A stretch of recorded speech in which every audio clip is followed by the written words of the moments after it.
Say hello to my guest, Cheng at LSI 2023. Sean, thanks for coming by the studio. So glad to be here under a different banner, Ben. I know, different banner. It's been 9 months. So you're birthing this Ascension Health baby now. Yeah. You've been there now. It's been 9 months. You've had your period of maturation. So tell me more about this change. Yeah, I'm really excited to have this new chapter in my career. I've joined Ascension Ventures. We are a multi-health system fund. We represent Ascension Health, as you mentioned. That's about 150 acute care facilities across the U.S., but also 12 other health systems. Together, we invest on behalf of 460 hospital facilities across the country. So that's a meaningful size of the U.S. care population, if you think about it. And making investments, on behalf of them is, I think, both purposeful as well as meaningful in terms of, the capital that's being deployed. It kind of comes back in two ways, right? One is the returns go and fund directly the clinicians, the nurses, the hospital administration to add these nonprofits, and that then trickle down to the patients. The other is we have a shot at moving the needle in innovation in any specific area that we pick, both just being as customers, but also funders of them. And so I wake up every day and being, super excited about, driving the medtech side of things, at least in this area. Let's unpack this. So it's not 13 hospitals. It's 13 hospital systems. So what's the geography look like? How much of the U.S. do you cover? Don't put me in the spot on percentage, but it's a meaningful amount. So we represent Ascension Health, which is our largest LP, but also Intermountain, OSF, Ohio Health, Advent, just to name a few of the larger ones. And the care population is in the millions. I think it's 460 and growing, a number of facilities, because there's constant hospital combination or health system combinations forming just to, save costs and then, realize more synergies. And so Ascension itself is this, second largest in the U.S. after KPMG in terms of size, with a 22 billion, annual revolving budget. And so the coverage is, across the U.S., but a lot of it is concentrated in the, Midwest and then, in the South as well. And these populations, I think, have specific needs and profiles that we can match to our investment strategies moving forwards as well. And that's very exciting.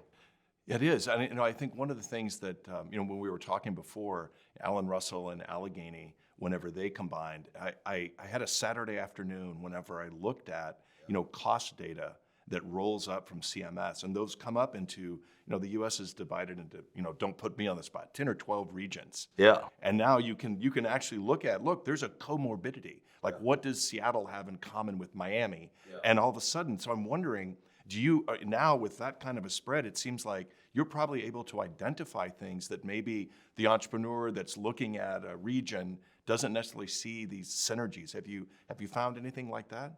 Yeah. So, Ascension's, mission is to care for the sick and poor, and to promote community for the care of the sick and poor.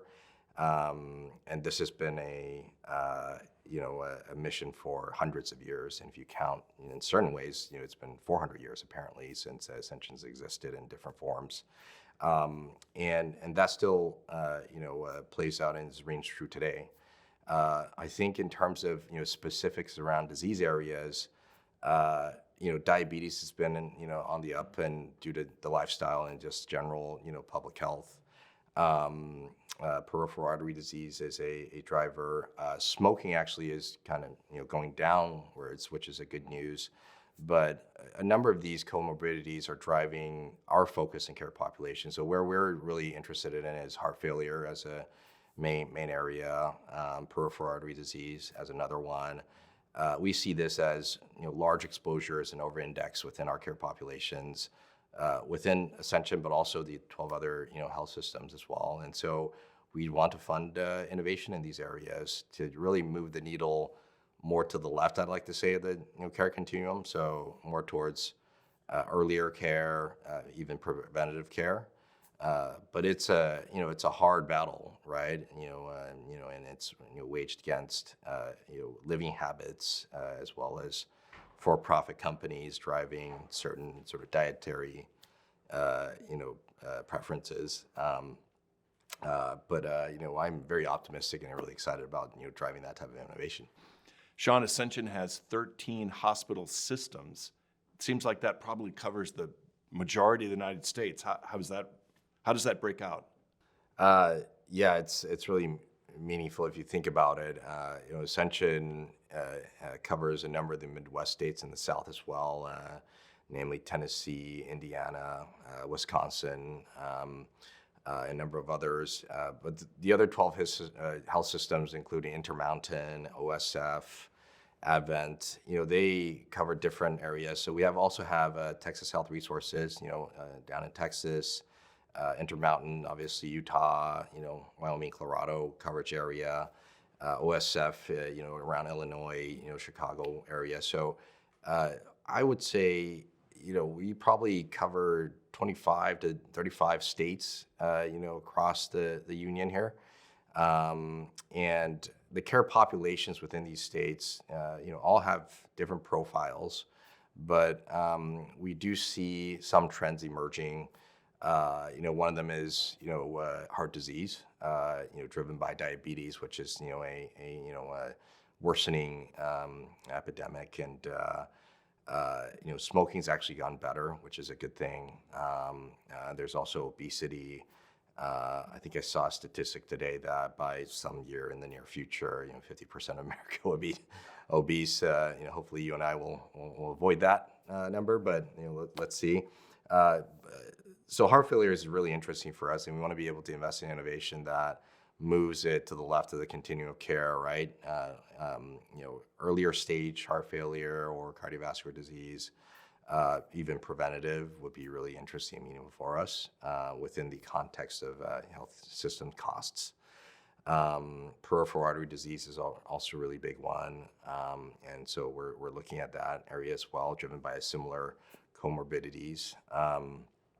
And other areas, I think, around just making our clinicians' lives easier and practices easier using new tools. How does software as a medical device factor into this thing where it's safe and, has, superiority and sort of effectiveness and replaces something more invasive, right? That's really interesting for us, and it can access the reimbursements.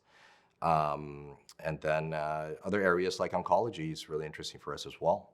But our investments, which currently there's 28 active and 84 total in the lifetime over the last 20 years, have focused on various areas. That's a match of the care population needs with more opportunistic returns that we see in venture.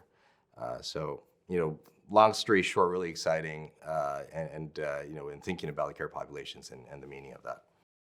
If you had to point out maybe the one or two big shifts, you went from being an investor for a large strategic and the focus that a strategic would have to now really looking at you're caring for millions of lives under care. Yeah. And so what was that? What's that shift? What's your shift? You've shift focus now for something different. What jumps out as being the biggest differences between investing for a strategic, investing for a provider network? I really enjoyed my role at Philips, at Philips Ventures as a partner investing out of North America. That lens was how do we bring technology and how do we bring business to match up with certain focus areas of care that's needed and affect 3 billion lives per year by I think 2030 was the original motto. When I was there, though, it was inherently removed from the clinicians, and it's one layer then additionally from the patients as well, right? Even though I think Philips did have a consumer angle that can directly reach the patient consumer, which was really exciting.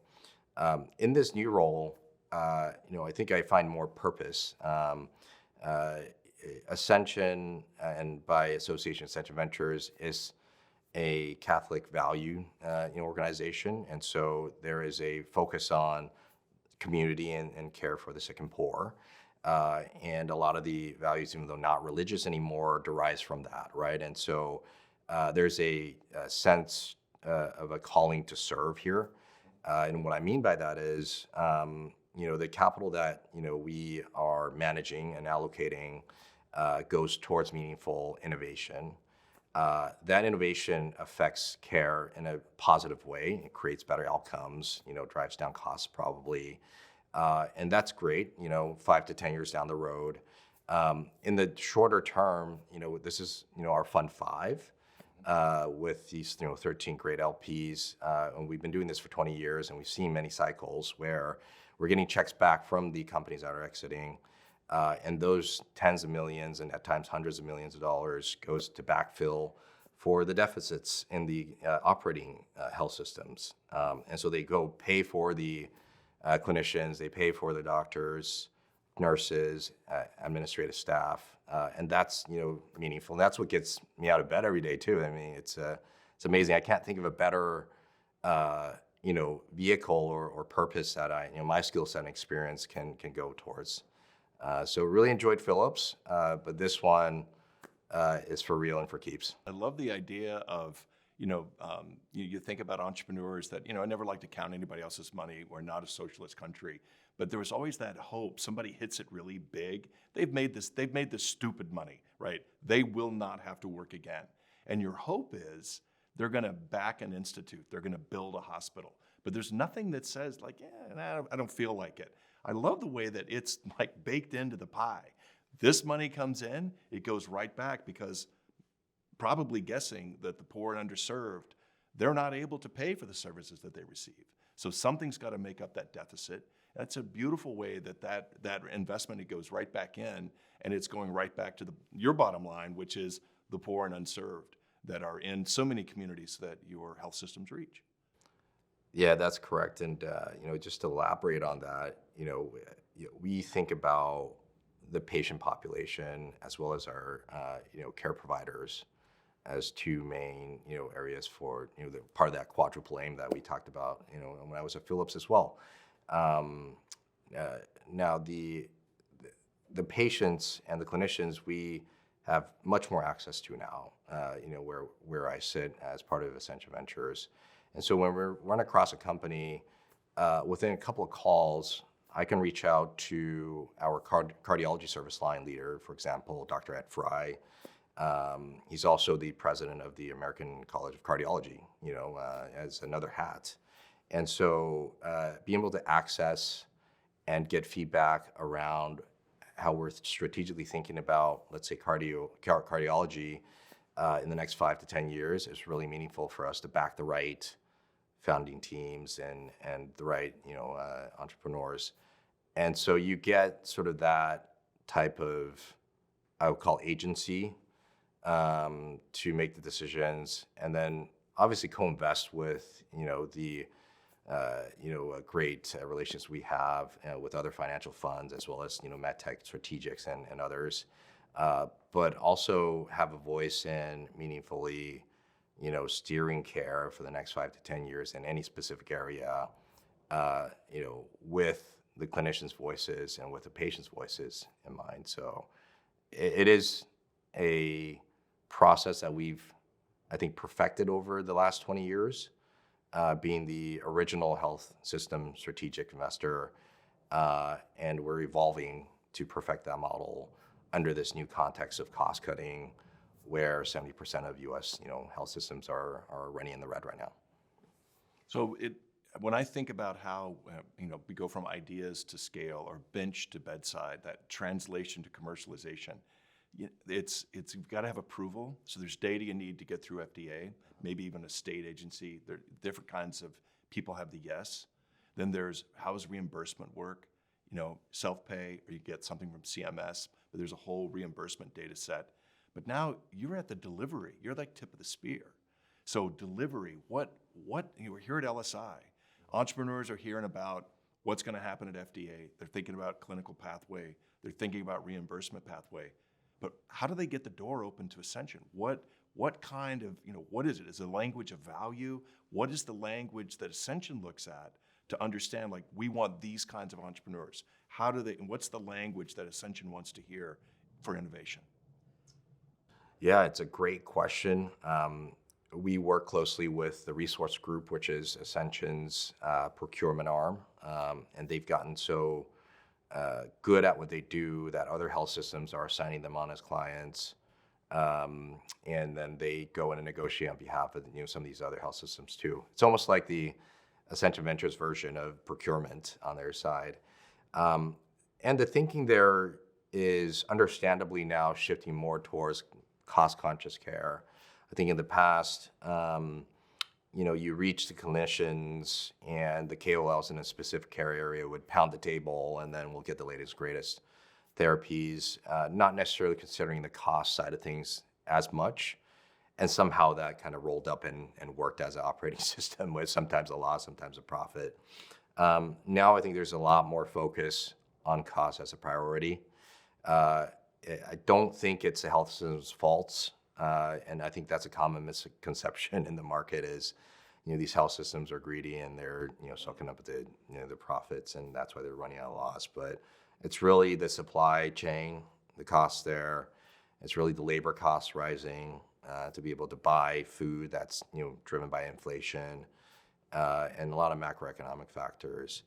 And so how that rolls up is decisions are made now with a lot more unit costs in mind.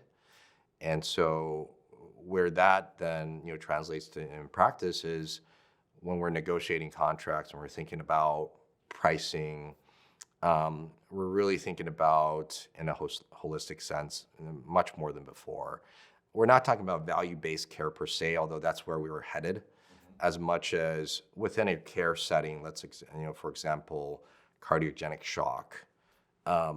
Are the DRGs able to cover the devices that we want to buy, the clinicians that are part of this, to get reimbursed and to get paid, and then the operating cost side of things like the OR.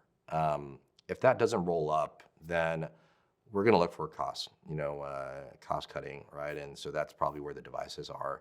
If we can sacrifice maybe the Ferrari latest and greatest for a Honda Civic type of model that's 1/10 the cost and does the job 90% as good as the gold standard, we're probably going to go towards the second one as a decision maker. And so I think that affects our strategy as well on the investment side, where we're looking at things 2 to 7 years down the road, and where fast followers to these premium single player monopoly markets is interesting for us because we know where the trend is going. We know what the willingness to pay is and the pricing consciousness of health systems now.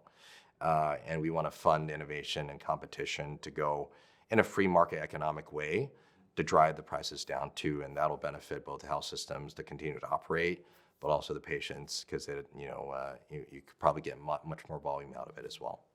So do you think that, in your role at Philips and just, being a healthcare innovation guy, did you have this sort of perspective about how health systems, like this entire economic story you just laid out, did you have much of an appreciation of that before? Oh, absolutely not. It's the last 9 months has been a learning process in the number of chess games being played at different levels, and really helped me understand U.S. healthcare a lot better. And with that knowledge, I'm really excited to go in and make investments in the right direction. I truly believe in the next 5 to 10 years will improve care and improve the clinician experience and areas that I touted with a quadruple aim before, but much more informed now. So what's the advice you would give in this new role? So now what's your big three that you would tell lots of entrepreneurs here, probably a lot of people that want to talk to you at LSI? What's your advice to them now through this lens? You're 9 months at Ascension. What's your advice to them now?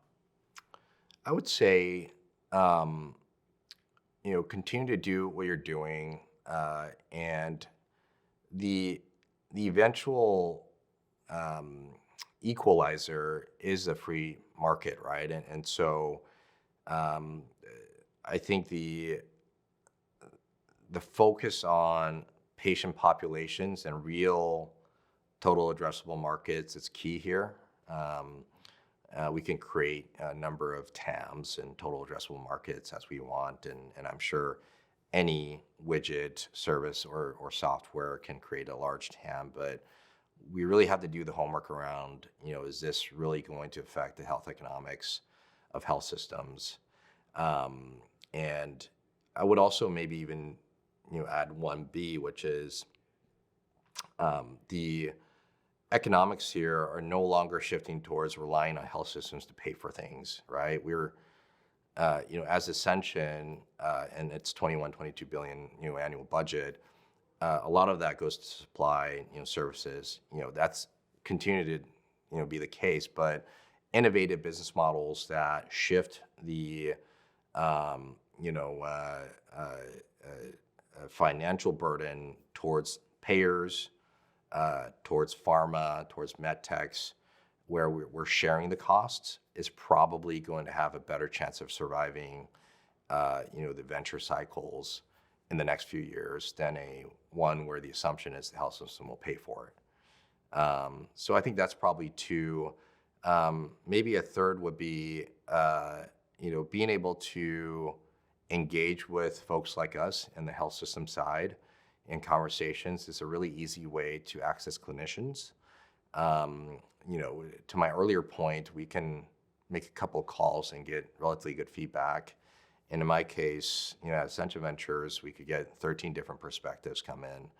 And, clinicians are opinionated, and sometimes, they have differences in opinion. But if we have a majority of 13 health systems saying one thing, they're probably right on that. So I think that's an advantage that we have, as a health system venture capitalist in helping, clarify what's usually probably a very noisy and many voices, industry that we have in medtech and life sciences. Sean Cheng, Ascension Ventures, the adventure continues. Thank you for coming by. Thanks very much, man. I appreciate it. It's always a good time.